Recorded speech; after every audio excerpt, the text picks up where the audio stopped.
Hello and welcome back to my impression videos of Battlefleet Gothic Armada.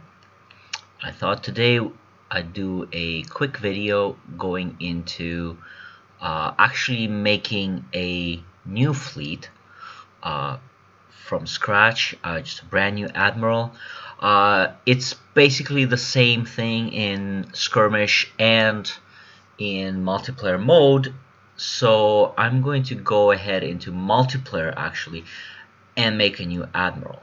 Okay, and I'm going to do that for the Imperial Navy, and I'm going to do that for Chaos, and then just comment a little bit on what I think are positive and negative sides of this creation. Okay, so I already actually have a Chaos admiral, so I'm going to start with Imperial Navy. Okay, so we're going to click on new admiral. I'm just going to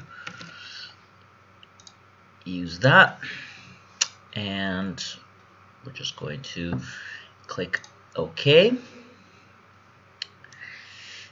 Now it bears repeating that early on there aren't a lot of options, and the options open up as you level up your admiral, and those options include new classes of ships.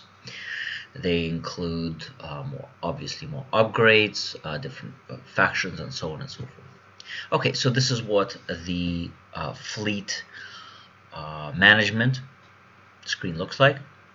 On the left, we've got our ships, or slots for ships. And down here, we see the different panels where we will actually upgrade the ships. Now you've got a few classes of ships in Battlefleet Gothic, and the two you start with right away are escort ships and light cruisers, and you have 3 slots for light cruisers, and you have 3 escort ships. I do hope they will add a bit more escort ships later on, but you basically get 3 escort ships. You can't really modify them, but you can eventually upgrade them when you hit, I think, level 3. So for example, let's just go through them really quickly. This is the Cobra Destroyer. The Cobra Destroyer has torpedoes, making it a pretty funky little long-range harassment ship. The Firestorm Frigate is a classic. It's got macro turrets, and it's got a lance, and you can actually see the green highlights of the weapon on the model. Okay, now if you're wondering, can I swap out weapons? Can I put different weapons on the ship? The answer is no, and we'll get to that at the end of the video. So that's the Firestorm Frigate, and then a kind of a more scrappy, a little bit tougher escort ship for close engagements, the Sword Frigate. Okay, but the stars of the show are obviously cruisers and larger ships. So let's go ahead and take a look at the cruisers, and I'm just gonna go through what you can do with how you can customize your ships, what you can do with your ships. So from the start, we're limited to 2 types of light cruisers. We've got the Dauntless and the Dauntless Mark II.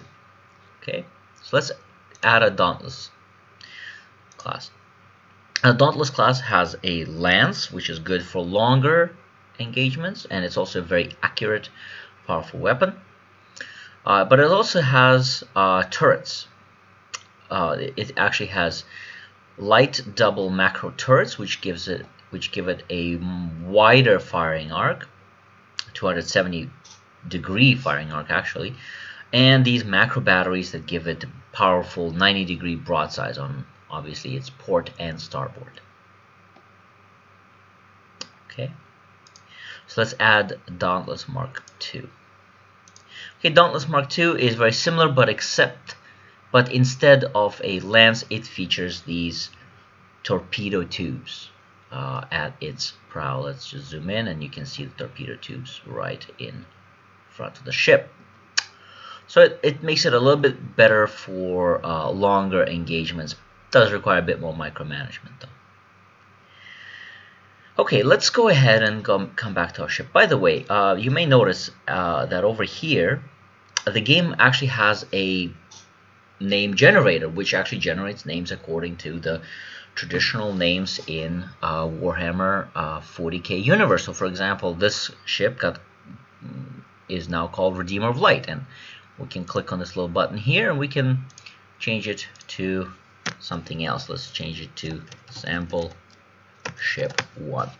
Very boring. Okay, now it's a sample ship 1. Alright. So you've got a few panels here. Stats tell you stats of your ship. Hull integrity, shields, a few other things. You can also see the point cost of the ship. Okay? Because this is how many points the ship will cost when you will add it to your game. Upgrades. So we've got a few different upgrades that we will be able to do when the ship levels up. But right now the ship doesn't have any levels, so none of the upgrades are actually available. But you can upgrade engines, which obviously does things like maneuvering thrusters, where the rotation of this ship is a little bit faster. Or for example, the auxiliary power relays, which improves the ship's maximum speed some more. Generators, which mostly deal with shields, actually. So I don't know why they didn't call it, well, whatever. But they decided to call it generators, but okay. Decks are things like detection, savior pods, which is very good. Basically, if you want to save your crew when the ship dies, savior pods are the way to go. Advanced cogitator linkages. So you can give your ship special orders in the middle of battle, and this will make those special orders last longer, which is good. And battle bridge. So even if the ship's deck is destroyed in battle, you can still continue to use special orders because the ship has a backup. Like, I believe in Battlefleet Gothic, it was actually called auxiliary bridge, but it basically does the same thing. Hull, you can make the ship a little tougher. You can give your ship more defense turrets, which protect it against things like boarding, chaos assault boats. It protects it from fighters and bombers. Fire protection systems. So if you're worried about your ship's, being on fire, this is a good one to take. And camouflage. So your ship is a bit stealthier when you give it a running silent order, which is pretty cool. And then there are different weapons. Now these upgrades for weapons, some of them are the same and some of them are specific to the type of ship. So for example, Dauntless, this is the regular Dauntless class, it's going to have an upgrade for its lance. But Dauntless Mark II, let's go back here, see, they are actually grayed out in the weaponry. So I don't know if you can see that, but if you can, you'll see that the options that upgrade lances are grayed out because this Dauntless Mark II has torpedoes instead. Okay, skills. So what's the difference between skills and upgrades? Upgrades are basically passive effects that they affect. These effects improve the statistics of a ship. Skills, on the other hand, are actually active abilities that you activate in battle. That's a terrible sentence. Sorry about that. But these are basically active skills, additional active skills that you can give your ship. So, for example, if it has shields, those shields become impenetrable. This lets you regenerate shields faster. Disruption bomb is really good. If an enemy is heading towards you, you can set this bomb, strip away their shields, and then just do straight damage to their hull. Plasma bomb, just big damage. It's actually not that great, but it's alright. Auger disruptors, pretty good option actually, I found. You basically, if you're fighting an enemy like Chaos, which is very good at medium or long range, auger disruptors force them to come closer to you, and then you can blast them at close range. Stasis bomb, it basically drastically slows down time, so it doesn't paralyze the enemy ships, but it basically slows down time in a bubble and it traps the enemy ships in them, which is pretty cool. Taunt, pretty useful skill if you want to draw fire away from your more precious ships, like away from your admiral ship. Void shield transfer is I haven't played around with this one, so I don't know how effective it really is, but it basically lets you transfer shields from one ship to another. Recon Beacon and Auger Probe are extremely useful, and what they do is, I've actually showed it in another video, you basically send out a probe or you set up a beacon and it reveals the fog of war and identifies enemy ships. So very, very good. Micro Warp Jump lets you teleport to short distances around the map. It's pretty cool. And Enhanced Induction Cells, I haven't played around with it. I might actually put this on this ship, because I think this is actually pretty good. It basically recharges the ship's maneuver thrusters immediately. Okay, favors. There are 4 favors, 4 different factions. Sorry, I guess sub-factions for each fleet. So Imperial Navy has 4, Chaos has 4, and I presume Orcs and Eldar will have 4 as well. For Imperial Navy, these are the Inquisition, the Adeptus Mechanicus, Imperial Navy, and Adeptus Astartes.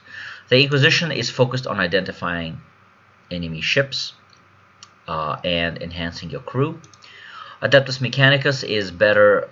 It focuses on quicker repairs to your ship, but it also does things like gives your ship an additional skill slot, so you can actually upgrade one of your active orders again. Imperial Navy focuses on things like loyalty, so the ship is immune to insubordination, and it also lets you call in reinforcements. Not very powerful reinforcements, but pretty cool. Whereas Adeptus Astartes is, of course, focused on boarding, and you can do things like the Terminator Lightning Strike, where you teleport those heavily armed Terminators from Warhammer 40,000. Those super heavy Space Marine suits. You can teleport them aboard the enemy ship to wreak havoc, and it also makes this ship much tougher, its troops much tougher. So that affects its resistance to boarding as well as its ability to board other ships. So these are favors. Once you pick it for the ship, you cannot then swap favors. I tried and I could not. So once you pick a favor for a ship, you can't pick another one. And the favors are very expensive. They're 200 renown, which is actually quite expensive. And finally, you have a crew. And each faction actually has different crew options. Now, a lot of them are very similar. So for example, the Imperial Navy gets a Commissar, Chaos gets Demonic Influence, but they both basically do the same thing. But some of them are actually a bit different. So for example, Commissar makes your ship more resistant to insubordination. Navigator reduces the duration of Lost in the Warp state. This is not that important in multiplayer skirmish mode, but in a single-player campaign, this will probably be much more important, because there's actual chance that your ships will get lost in the warp and they will be unavailable for a battle, just like in the tabletop. Tech Priest, conduct repairs faster. Master Gunner is fantastic. It improves the critical chance of lances and macro cannons. Really, really good option. Ratings improves the troop value. Again, that's for boarding. And Servitors reduces the cooldown of all skills, which is pretty good. I don't know if 4% for the first level is very good, but you know, it does get better. So these are all the different options you can do with your ships. This is the Imperial Navy. As I mentioned in the other video, yes, you can paint your ship, or at least you will be able to paint your ships. But for now, the fleet color button up top, that gray little button up top, is, well, it is grayed out. You can't click on it. So, but eventually you'll be able to actually paint your ship, which is really, really cool. As you level up and as you gain more renown, you'll actually get more slots. So you can have more than 3 light cruisers. And you'll actually get slots for cruisers, so where you can get a whole bunch of different cruisers, and I'll show that off in a second. And I really hope that there's also going to be heavy cruiser category even further into the game. So that's the Imperial Navy. Now let's go back to Chaos for now. Um, this is a little bit awkward because basically I have to go all the way back to the main menu before I can swap a faction. This is actually pretty new, Chaos faction. I played it in multiplayer. Then I decided to delete my faction because I made some choices that didn't really work out so much. So I remade. I remade the Chaos Fleet. So this is basically almost brand new Chaos Fleet. I got 3 light cruisers, a Hellbringer and a Hellbringer Mark II, and then Iconoclast Destroyer, which is the short-range version, short-range escort vessel for Chaos. The Idolater, which has a prow, it's a bit of a mid-range vessel. And the Infidel, which is the torpedo. So as you can see, basically the Imperial Navy and Chaos escort vessels are, aside from their look, are actually almost identical, except that the Chaos destroyers, they have more turrets. They have more turrets with a wider firing arc, but at the same time they do a bit less damage. Cruisers, we've got a Hellbringer, and see, this is what it looks like, and I want to show you. Actually, zoom in a bit. This is what it looks like if your ship gets destroyed in battle. Now, if it's destroyed in battle, not escape. I tried to escape with this ship, but it didn't escape in time. If it's destroyed, it's unavailable for 2 turns, and turn basically means a game. So basically, for the next 2 multiplayer games with this admiral, this ship is unavailable. And it looks like this, which actually I find looks kind of cool, you know, like it's all banged up, fires licking its hull. It looks just ruined, basically. You can try to repair it, but it costs, I believe, 50 renown, to either 25 or 50 renown to repair it, which is actually a lot of renown. Which is why you actually have backup cruisers. Now, let's go back to a regular Hellbringer. A regular Hellbringer is a bit of a carrier cruiser. It can launch fighters and bombers. So let me show you some upgrades for Imperium and Chaos. Basically look identical. There is nothing different about them, except because this ship has launch bays and it can launch fighters and bombers, it has upgrades for squadrons, for its fighters and bombers. Skills, again, skills unfortunately for Imperial Navy and Chaos are basically identical, at least at early levels. I've gone up to level 4, level 5 I think on Skirmish, and I've unlocked a few more skills. You can see that they're grayed out here, and yet they're basically the same. So that's a little disappointing. Favors are quite different. For Chaos, you have obviously 4 Chaos gods. You've got Cornflakes, which is focused on things like better lightning strikes and tougher. So it's kind of the equivalent of the Space Marines, basically.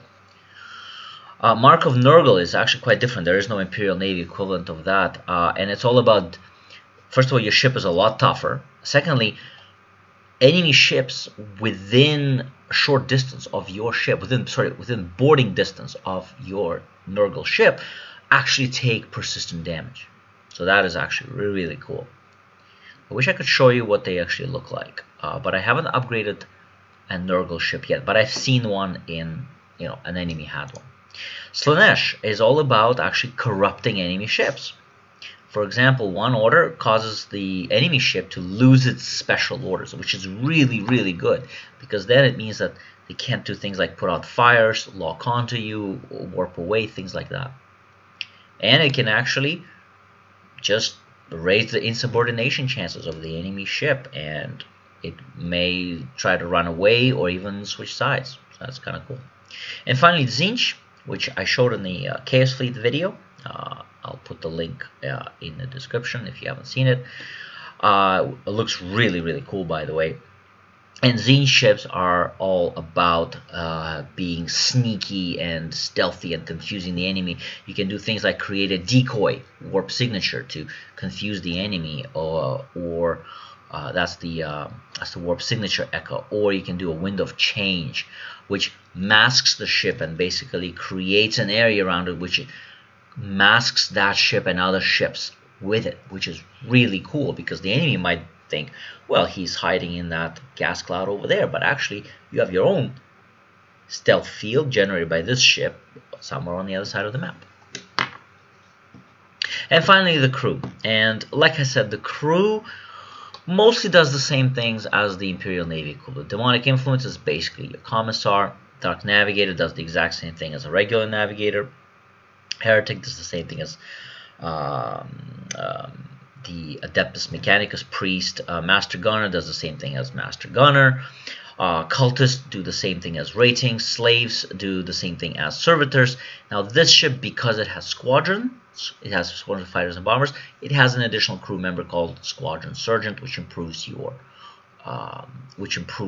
squadrons. So this is what Chaos, like an early starter Chaos fleet, might look like. And I'm just gonna really quickly just show one Imperial and one Chaos ship that actually have a favor attached to them.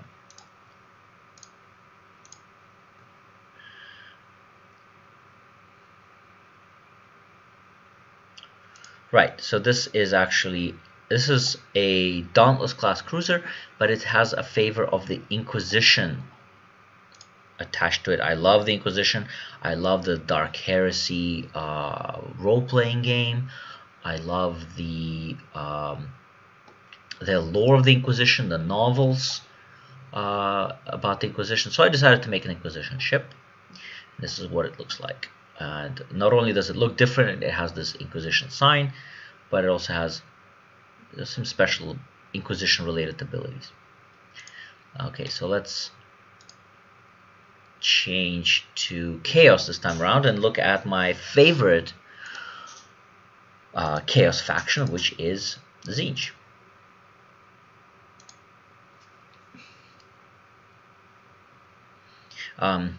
Obviously I'm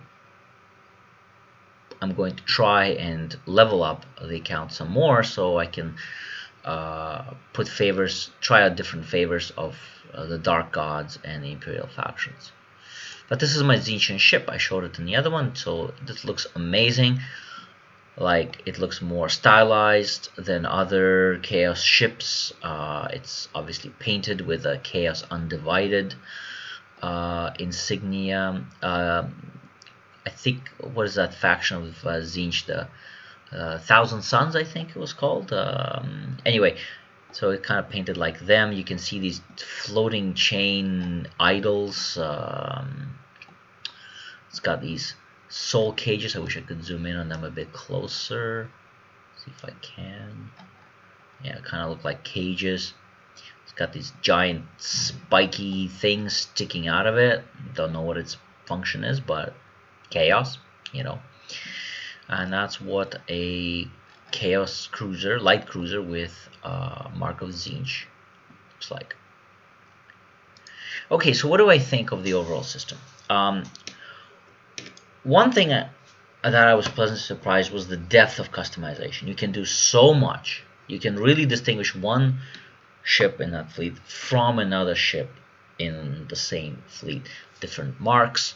You can put points to different crew members to focus that ship on boarding or gunnery, or make it more impervious to insubordination. I really didn't expect that. I also did not expect to see this many active skills that you can add to your ships. That is really cool.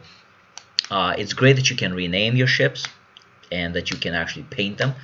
I absolutely loved the option to paint in Dawn of War games, and so seeing it in this game is just absolutely fantastic. They've really done their job. What I don't like is that the upgrades and skills are basically the same 4 ship types. And what I mean by that is basically the skills. So let me show you. This is a cruiser, by the way. This is not a light cruiser. This is a slaughter class chaos cruiser. Okay, but if you look at its skills, it's the exact same skills as a light cruiser has. It's actually the same exact skills that an Imperial Navy cruiser or Imperial Navy light cruiser would have. So in other words, yes, there are these upgrades and these skills, but they are the same from one faction. They're the same across factions, and they are the same even across different ship types. Like I said, there are few minor differences, like if you have a ship that has ordnances or torpedoes versus lances, you get a couple of different upgrades in the weaponry, but that's it. And that is disappointing. And I really hope that that Orcs and Eldar will actually have, and they should have, different upgrades and skills, because those two fleets are very different for both the Imperial Navy and Chaos. The other thing that I found a little bit disappointing was, so favors, that's pretty cool, except already you can see that the Mark of Khorne for Chaos is identical to the Adeptus Astartes favor in the Imperial Navy. Yes, the Mark of Nurgle, Slaanesh, and Tzeentch are quite a bit different, but they could have done something a little bit more interesting, and they didn't. And finally, the crew. Now, when they said there's going to be crew customization, I was like, yes, this is amazing, this is what I want. But the actual crew customization, although pretty neat, I have no problem with that, well, it's pretty neat, it is identical. The portraits change, but what the actual crew members do does not change from one faction to another, and that is very disappointing. Again, they could have done something a little bit more. I think your generals, your important people from Total War games, and how they each had their own little, the skill tree, and they grew and they kind of became different. The other thing I don't like is, so in this fleet, I got to level 3, which let me upgrade my escort ships. But it costs 200 favor to actually upgrade one thing in the escort ships. And it's a trap option, because the escort ships are basically throwaways.